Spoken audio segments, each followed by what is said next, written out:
Electric, जिसको आप बोलते थे ओला बन गया गोला, आज तो आग का गोला बन गया है। तो इट इज देखिए ओला पे अप अगेन। जी रिसेंटली अंशुल जी का कॉल था, लेकिन मेरा इसमें थोड़ा व्यू अभी भी मैं I am not convince with this stock. अभी भी मुझे लगता है कि वो होता है ना कि जब चलते तो सारे स्टॉक चलते। तो अभी हम हाँ। और अंशुल जी सुबह कहीं पे बैठे थे तो डिस्कशन चल रहा था कि जब हम्म, देखिए ऐसे कचरे वाले स्टॉक जब भाग रहे, JP hmm, power, R power, Ola, hmm, सब एक ही तरफ का स्टॉक जो पूरा साल भर चलता नहीं है। सो कहीं ना कहीं हम्म, इन सारे स्टॉक्स पे एक मूव आते हुए दिखाई दे रहे हैं। वो कॉलेज टाइम में होता है ना, जो बैक बेंचर्स होते हैं एंड बाइक में जाते हैं कि चलो चलो भाई घूमने चलते, तो एक स्टॉक वो जैसे ही भागना स्टार्ट हुआ, पीछे पीछे सब सब स्टॉक भागना चालू हो गया। लेकिन ओला का फंडामेंटल को ध्यान में रखते हुए मैं अभी भी कन्विंस नहीं हो पा रहा हूँ। अच्छा मूव आया है क्योंकि धोखा इससे पहले भी दिया है, तो करेक्ट। इसीलिए हम बोल के जाएंगे, लोग आके खरीद लेंगे, स्टॉप लॉस मेंटेन करते नहीं है, तो बाद में फंस जाएंगे तो हमको ही गाली खाना पड़ेगा। तो इसीलिए मैं कहीं ना कहीं जब तक ये जो ओवरऑल मैनेजमेंट है, थोड़ा बहुत बिजनेस मॉडल पे एटलीस्ट थोड़ा अच्छा रेवेन्यू आ जाए, पैट दिखे, जब तक वो नहीं होगा ना, टेक्निकली मैं इसमें कुछ भी बाइंग कॉल नहीं दे पाऊंगा। तो मेरे हिसाब से अगर किसी ने भी बाइंग किया है तो एक बार उछाल में एग्जिट होने का ही व्यू बनाइए आप। या तो जब तक 60 के ऊपर 70 के ऊपर नहीं चला जाता, मतलब यहाँ से भी मैं खरीदूंगा, महंगा खरीदूंगा, लेकिन इस बाउंस बैक पे मतलब I am not convince for participation, तो मुझे नहीं करना है अभी। अंशुल, ओला। मैडम वही कचरा स्टॉक है।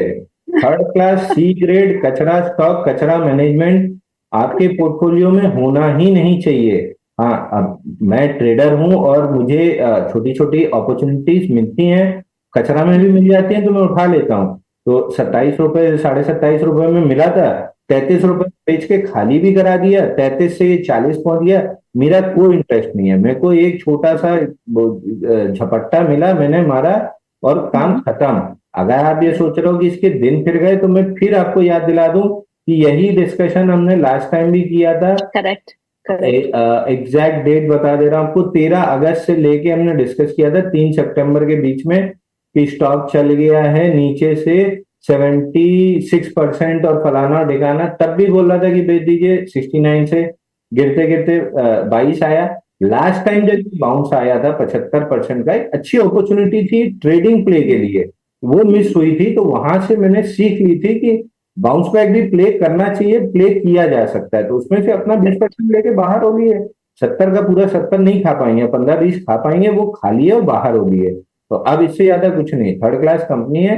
रैली में कहीं भी आपको 40-42 मिल रहा हो, निकलने की कोशिश कीजिए। वन चलिए। मोर थिंग, आप देखेंगे ओला का जो मतलब फाउंडर है, आप देखेंगे ट्विटर में अगर उनको कोई भी ट्रोल करता है, वो जाके पीछे पड़ जाता है, मतलब उनको रिस्पॉन्स करने लगता है। मतलब यही वीडियो अगर आप काट करके टैग करेंगे ना, पक्का पूरा देश में कंट्रोवर्सी स्टार्ट होने वाला है, ठीक है। सो ये हमने देखा है। तो मुझे लगता है कि मैम कहीं ना कहीं जब मैनेजमेंट का काम ट्विटर में ज्यादा होता है रदर देन उनके खुद के कंपनी को छोड़ के, तो कहीं ना कहीं मुझे लगता नहीं कि ऐसे कंपनीज को ट्रस्ट करना चाहिए। अभी भी जिस तरीके का सिचुएशंस ओवर द पास्ट हमने देखा है, बहुत ज्यादा लोगों का पैसा यहाँ पे डिस्ट्रॉय हुआ है।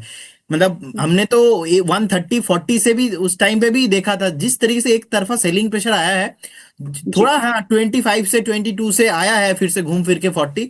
लेकिन अभी भी मेरा भी सेम व्यू रहेगा, इस पे हाथ लगाना अभी नहीं चाहिए, बेचना चाहिए। जी। अगला सवाल जो है वो शिव का है। शिव पूछते हैं, हर हर Mahadev Anshul sir, Aeroflex industries, Adani energy solution, Shadowfax technologies और राशि पेरिफेरल्स में टारगेट और स्टॉप लॉस बता दीजिए। बाप रे, 4 स्टॉक दिए हैं Anshul. Aeroflex industries, Adani energy solution. इसमें तो अडानी एनर्जी सॉल्यूशन में तो आप सेल दे रहे हैं ना, आप तो प्रॉफिट बुक करके निकल जाएगा। Profit book. हम्म। और शैडो फैक्स टेक्नोलॉजीज और राशि पेरिफेरल्स, इनके टारगेट और स्टॉप लॉस। राशि पेरिफेरल्स में तो ठीक ठाक पैटर्न बन रहा है, लेकिन ब्रेकआउट आएगा 410 के ऊपर। और अभी रनअवे, अगर अभी ब्रेकआउट आता है तो मैं प्ले नहीं करूंगा, क्योंकि रनअवे ब्रेकआउट हो जाएगा। मूविंग एवरेज कैचअप होने के बाद ब्रेकआउट आता है तो ही मैं प्ले करूंगा, अभी तो मैं नहीं करूंगा। हालांकि वीकली पे अच्छा सेटअप है, बट डेली पे रनअवे ब्रेकआउट है, तो मैं अभी अवॉइड करके चलूंगा और थोड़ा सा मूविंग एवरेज कैचअप का वेट करूंगा। शैडो फैक्स मैडम मेरे पास चार्ट बहुत ज्यादा नहीं है, 28 जनवरी 2026 से ही चार्ट आ रहा है। अगर ये वाकई में आईपीओ या लिस्टिंग वाला स्टॉक है तो 124 का आईपीओ बेस ब्रेकआउट आया है, 140 का टारगेट था, 136 का हाई बन ही चुका है, तो आप कुछ नया इसमें बन नहीं रहा है, अवॉइड करना चाहिए।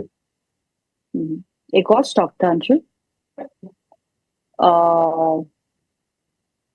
पहला कौन सा था? पहला था एरोफ्लेक्स इंडस्ट्रीज। एरोफ्लेक्स में मैडम स्टैंडर्ड डिस्क्लेमर दूंगा, मल्टीपल प्लेटफॉर्म्स पे बाई सजेस्ट किया हुआ है 228 रुपए पे, जब कपनैडल पैटर्न ब्रेकआउट आ रहा था, पूरा ये कपनैडल पैटर्न था लगभग 293 दिन का, 228 के आसपास, वहां से 299 हमने सजेस्ट किया था, लगभग टारगेट आने वाला है। अब यहाँ पे मे बी 299 के राउंड प्रॉफिट बुकिंग करेंगे, क्योंकि 50 डे मूविंग एवरेज 224 पे छूट गया है, तो एटीआर एक्सटेंशन पे 6 आ गया है। जैसे ही 7 और 8 के ऊपर आता है, आपको पता है मैं अनकंफर्टेबल हो जाता हूँ, तो 6 दिख ही रहा है एटीआर एक्सटेंशन पे, थोड़ा 299 पहुंचते या 300 पहुंचते पहुंचते 7 की रीडिंग आ जाएगी। I would avoid fresh buying, अगर होता तो 273 का स्टॉप लॉस ले लेता मैं। ओके, पिंटू कुमार का अगला सवाल है, ये सवाल है हमारे प्रदीप सर के लिए, और बोलते हैं आईटीआई शेयर्स बाय किया है 358 में और प्रिज्म जॉनसन बाय किया है 164 में, इसका टारगेट और एवरेज कब कर सकते हैं? देखिए, मुझे लगता है कि मैम 293 294 के रेंज पे अभी आईटीआई चल रहा है। एक बार शॉर्ट टाइम में ऑलरेडी बहुत अच्छा खासा चला है, तो उनको एक बार प्रॉफिट बुकिंग के बारे में सोचना चाहिए या तो एग्जिट करने के बारे में सोचना चाहिए, अगर शॉर्ट टर्म व्यू है। लॉन्ग टाइम में मुझे लगता है कि अगर आपके पास 3-4 क्वार्टर है तो स्टॉक आपको एक बार 340 350 तक आते हुए दिखाई देंगे, लेकिन ये एक्सपेक्टेशन नहीं रखना चाहिए कि अगले 1-2 हफ्ते में स्टॉक फिर से भागेंगे। ऑलरेडी ये चला हुआ स्टॉक है, एक बार प्रॉफिट बुकिंग करने के बारे में सोचिए, एग्जिट होने के बारे में सोचिए। और एक स्टॉक क्या बताया आपने? एक और स्टॉक जो है प्रिज्म जॉनसन, 164 की खरीद है उनकी। 164 का आपका बाइंग है, अभी 126 के लेवल पे प्राइस है। आप 113 के लेवल पे एक स्टॉप लॉस मेंटेन करके होल्ड कीजिए। मैं एक बार 142 तक देख पा रहा हूं, आपको आते हुए दिखाई देंगे। वीकली चार्ट पे 200 जो एक्सपोनेंशियल मूविंग एवरेज प्राइस है, वहां पे आपको एक बार फिर से रिविजिट होते हुए दिखाई देंगे 142 के आसपास। तो वहां पे उछाल में एग्जिट होने का सलाह रहेगा, सेल ऑन राइज व्यू रखिए, लेकिन यहाँ पे एवरेज या तो फ्रेश बाई करने के यहाँ पे नहीं ढूंढना चाहिए आपको। ओके, अगला सवाल जो है वो है श्रवण सिंह का। श्रवण सिंह जी पूछते हैं, अंशुल सर 2 स्टॉक्स पर व्यू चाहिए, MV photo and Park Medi World, identify for short term swing. Short term swing के लिए 2 स्टॉक्स आइडेंटिफाई किए हैं, risk manage at 1% capital risk. तो इसका आप दोनों ही स्टॉक्स पे क्या सलाह दें? पहला वाला मेरे को नहीं समझ में आया, मैंने पूछा था एमवी फोटो, EMMV। अच्छा, EMMV, हाँ ये तो बार बार स्कैनर में आ भी रहा है। देखिए ये एमवी जो भी है, आईपीओ बेस बना रहा है, आईपीओ बेस का ब्रेकआउट 242 के ऊपर होगा। अगर आईपीओ का बेस ब्रेकआउट मिलता है 242 के ऊपर, तो फिर स्टॉक में अच्छी तेजी डेवलप होगी। जब ब्रेकआउट आएगा तब एक्सटेंशन वगैरह ड्रॉ करके टारगेट निकालेंगे, बट स्ट्रक्चर अच्छा बन रहा है, वॉच लिस्ट में बनाए रखिए। 242 243 के ऊपर ब्रेकआउट बनेगा तो तब तक के लिए आपको वेट करना चाहिए। पार्क मेडी में सेम जो इसमें डेवलप हो रहा है, पार्क मेडी में डेवलप हुआ था और ब्रेकआउट आया था 10 फरवरी को 162 पे, वहां से गया 205।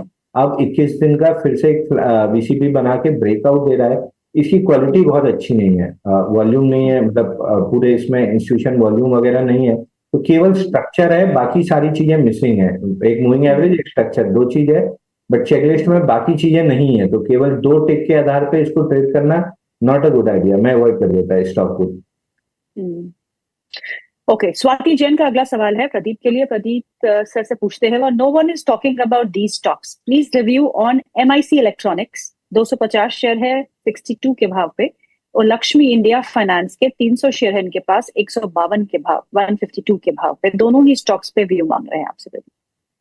देखिए, लक्ष्मी इंडिया फाइनेंस एक डाउन ट्रेंड के बाद यहाँ पे फिर से बाउंस देखने को मिल रहा है। बस नॉर्मली अभी भी कोई अप ट्रेंड नहीं आया है, एक जितना पिटाई हुआ था उसके बाद रिकवरी यहाँ पे चल रहा है। 115-16 तक मैं एक बार मूव देख पा रहा हूँ, एंड उसके बाद सस्टेन होने पे एक बार आपको 140 का मूव यहाँ पे आते हुए दिखाई देंगे। लेकिन एक बार एक स्टॉप लॉस आप मेंटेन कीजिए यहाँ पे, जो रिसेंट लो था ऑलमोस्ट आप 90 के लेवल पे एक स्टॉप लॉस मेंटेन कीजिए। और एक स्टॉक बताया आपने, MIC electronic. Yes, MIC electronics. Okay, 40 के लेवल पे अभी चल रहा है, आपको एक रेसिस्टेंस 43 44 के बीच में ही आपको मिलेंगे। अभी होल्ड कीजिए, 43 44 तक तो मैं आता हुआ देख पा रहा हूँ, लेकिन उसके बाद यहाँ पे थोड़ा रेसिस्टेंस है, एक सेलिंग प्रेशर भी आपको मिल सकता है, तो हायर टाइम फ्रेम में एक बार एग्जिट होने का व्यू रहेगा। प्रदीप, आप तो हमारे साथ 1:30 बजे तक ही है। आप ये बताइए कि आप क्या खरीद रहे हैं, stocks that you are liking the most. देखिए, कंपनी है हुनासा कंज्यूमर। हुनासा कंज्यूमर में मुझे लगता है कि एक राउंडिंग बॉटम एंड बहुत टाइम बाद एक एकोमुलेशन वाला ब्रेकआउट, एकोमुलेशन होने के बाद एक राउंडिंग बॉटम ब्रेकआउट आया हुआ है, एंड रिवर्सल ट्रेंड दिखा रहा है। मुझे लगता है कि 340 341 के लेवल पे चल रहा है, करेंट जोन से बाई करने का सलाह रहेगा। यहाँ पे आपको 328 के लेवल पे एक स्टॉप लॉस मेंटेन करना चाहिए। टारगेट यहाँ से सीधा सीधा आपका 355, उसके बाद 375 तक मैं आता हुआ देख पा रहा हूँ। 355 उसके बाद 375 का टारगेट के लिए हम एक बार नेक्स्ट 1 से 2 हफ्ते का एक पोजिशनल व्यू लेके जा सकते हैं। एंड बहुत टाइम बाद ये एक्यूमुलेशन कंप्लीट होता हुआ मैं देख पा रहा हूँ, राउंडिंग बॉटम फॉर्मेशंस का ब्रेकआउट आया है, सो बाय करने का सलाह रहेगा। एक और स्टॉक प्रदीप, जाते जाते बताइएगा, लेंस कार्ट के स्टॉक को देखिएगा। आज ये 4.5% ऊपर है, काफी अच्छा मूव है। इस स्टॉक में क्या करना चाहिए? डिस्क्लेमर, आज सुबह हमने हमारे जितने भी मेंबर्स है, पेड मेंबर्स, उनको ये कॉल दिया है। मेरा यहाँ पे व्यू पॉजिटिव है। मुझे लगता है कि स्टॉक आपको एक बार 578, उसके बाद 650 का मूव भी आपको आते हुए दिखाई देंगे।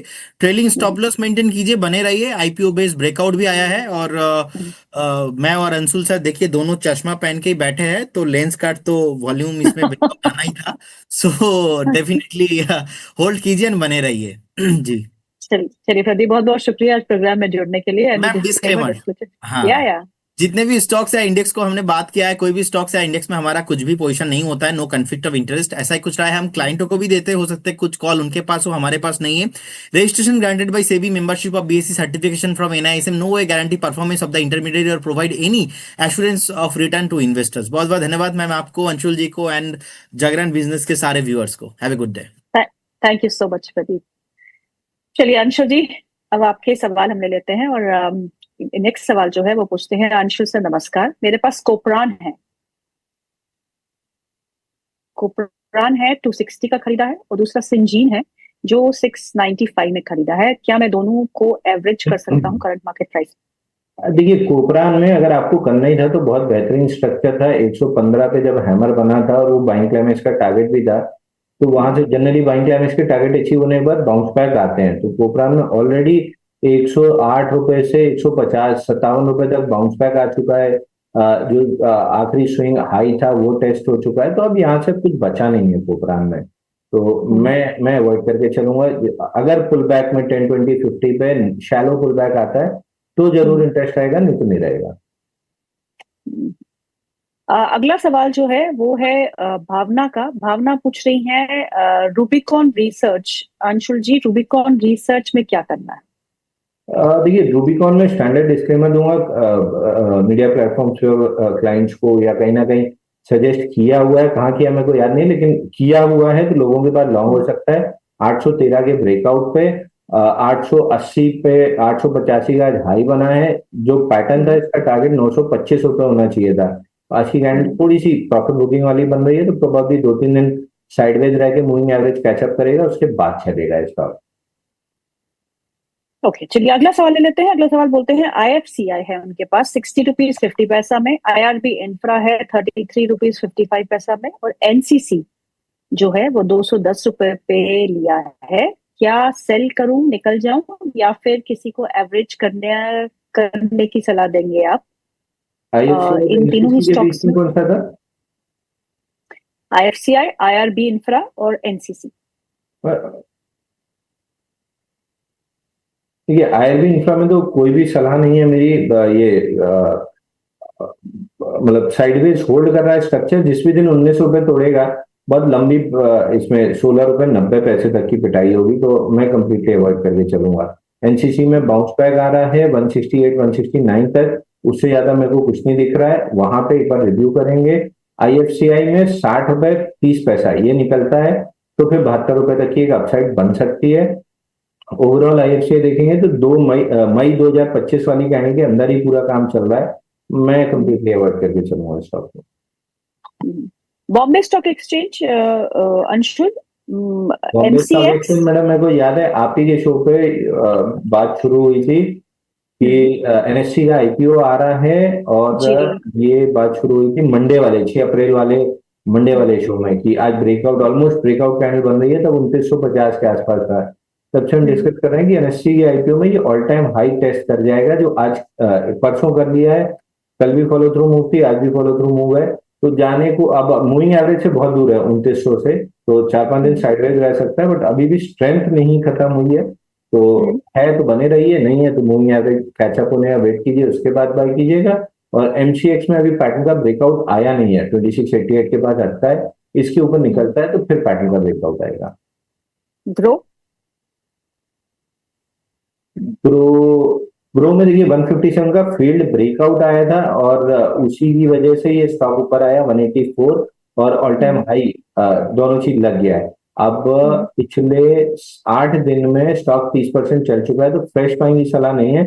मूविंग एवरेज कैचअप होने पे अगर ये हाई स्वीप नहीं हुआ, ऑल टाइम हाई 193.80 वाला, तो फिर दोबारा बाई बन सकता है।